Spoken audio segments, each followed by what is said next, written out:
दोस्तों, आज हम बात करेंगे उन 4 सिद्धांतों के बारे में, 4 प्रिंसिपल के बारे में जो हमारे भूतपूर्व राष्ट्रपति श्रीमान एपीजे अब्दुल कलाम सर के द्वारा बताए गए हैं। उनका मानना था कि ये जो 4 सिद्धांत है, ये जो 4 प्रिंसिपल है, वो हर एक स्टूडेंट को, हर एक इंसान को फॉलो करने चाहिए। अगर कोई भी इंसान, कोई भी स्टूडेंट इसको लाइफ में उतार लेगा, फॉलो करता है, तो इस दुनिया में ऐसी कोई चीज नहीं है जो वो हासिल नहीं कर पाएगा। तो इन प्रिंसिपल के बारे में डिटेल्स में हम जानेंगे। रूल नंबर 1, हमेशा याद दिलाए कि आपका लक्ष्य बहुत बड़ा है। दोस्तों, 1958 की बात है। कलाम साहब पायलट बनना चाहते थे। उन्होंने मेहनत करके पायलट बनने के लिए सारी परीक्षा पास कर दी, लेकिन उस वक्त पायलट की वैकेंसी में 8 ही सीट थी और कलाम साहब का 9वां नंबर था। अब उनका सिलेक्शन तभी हो सकता था जब उनके ऊपर वाले 8 में से कोई अपना जॉब छोड़ दे या तो मेडिकल में फेल हो जाए, लेकिन ऐसा नहीं हुआ और वो एक रैंक से पायलट बनने से चूक गए। वो निराश जरूर हुए, लेकिन उनको निराशा हरा नहीं पाई। भले ही वो पायलट बन के एयरक्राफ्ट ना उड़ा सके, लेकिन इंजीनियर बन के, एक साइंटिस्ट बन के उन्होंने एयरक्राफ्ट जरूर बना दिया। दोस्तों, ये तो कोई नहीं बता सकता कि एपीजे अब्दुल कलाम साहब पायलट बनते तो क्या कर सकते थे, बट पायलट नहीं बन के उन्होंने रॉकेट, मिसाइल्स जरूर बनाए। भले ही इंडियन एयरफोर्स में पायलट नहीं बन पाए, लेकिन वो राष्ट्रपति बन के तीनों सेनाओं के कमांडर इन चीफ जरूर बने।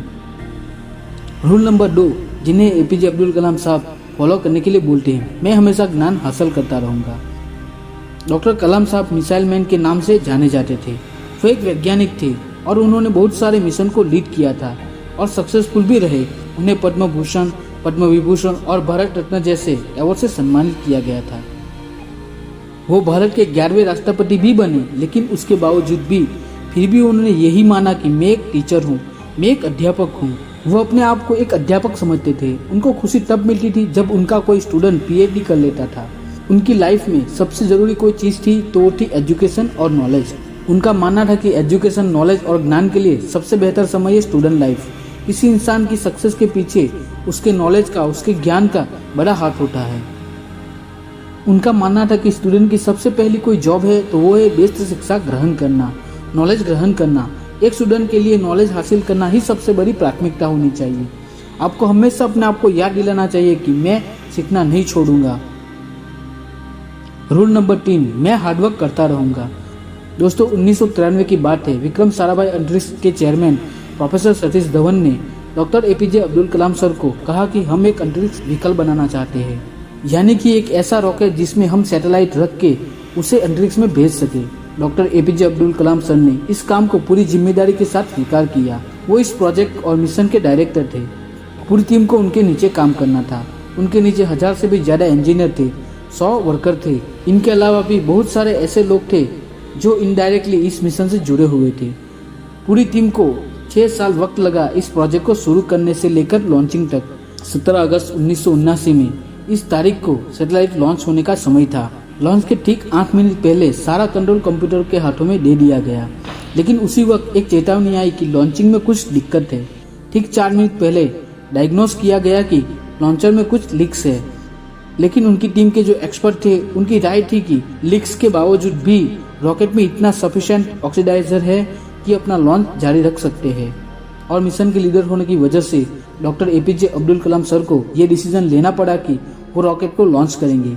लेकिन लॉन्चिंग के कुछ मिनट बाद ही वो रॉकेट पृथ्वी की कक्षा में ना जाकर बंगाल की खाड़ी में जा गिरा। 6 साल की मेहनत, हजारों लोगों के लाखों वर्किंग आवर्स, मिशन फेल हो गया। लेकिन हमेशा एपीजे अब्दुल कलाम सर जैसे बताते हैं, हमेशा अपने आप को याद दिलाते रहे कि आप कड़ी मेहनत करेंगे। ठीक उसी रूल का अनुसरण करते हुए डॉक्टर कलाम सर ने अपनी टीम के साथ एक और साल कड़ी मेहनत की और प्रोजेक्ट शुरू करने से 7 साल बाद उन्होंने साबित कर दिया कि आपकी कड़ी मेहनत आपकी असफलता को सफलता में बदल कर रख देती है। वो हमेशा अपने आप से कहते हैं, I will do work. Doctor APJ Abdul Kalam sir चौथा लेसन बताते हैं कि लगातार काम करते रहना, चाहे कितनी भी मुसीबतें आए, कॉन्स्टेंटली आगे बढ़ते रहना, अपने शब्दों पे और अपने वचनों पे कायम रहना। किसी में भी इतनी हिम्मत ना हो कि आपके हौसलों को कम कर सके। हम में से बहुत सारे ऐसे लोग होंगे जिनकी आंखों में कुछ सपना है, जो कुछ जीवन में करना चाहते हैं। वो काम शुरू करते हैं अपने सपनों पर, लेकिन समय के जाते जाते उनकी विल पावर कम हो जाती है। दोस्तों, आपको किसी भी कीमत पर अपने हौसलों को नहीं टूटने देना है। डॉक्टर कलाम साहब कहते हैं कि आप तब तक आपकी जीत मत छोड़िए जब तक आप अपने लक्ष्य तक नहीं पहुंच जाते। और आपका लक्ष्य है आपकी यूनिकनेस। आपका सबसे अलग होना आपको एक यूनिकनेस देता है। आपको यूनिक बनने में आपका मुसीबतों का खास रोल होता है। आपने अगर मुसीबतों से डरना छोड़ दिया और मुसीबतों से ध्यान हटाकर उनके हल के बारे में सोचना शुरू कर दिया और उन पर काम करना चालू कर दिया तो आप इस दुनिया में किसी ना किसी दिन सक्सेस जरूर होंगे। दोस्तों, आप एपीजे अब्दुल कलाम सर के द्वारा बताए गए इन 4 रूल्स को फॉलो करके अपने जीवन में कुछ बदलाव करें और सक्सेसफुल बने, अपने लक्ष्य को हासिल करें, ऐसी शुभकामना। अगर ये वीडियो पसंद आया हो तो लाइक और शेयर कर दीजिए और चैनल को सब्सक्राइब कर दीजिए। अगले वीडियो में फिर मिलेंगे, तब तक के लिए जय हिंद, वंदे मातरम।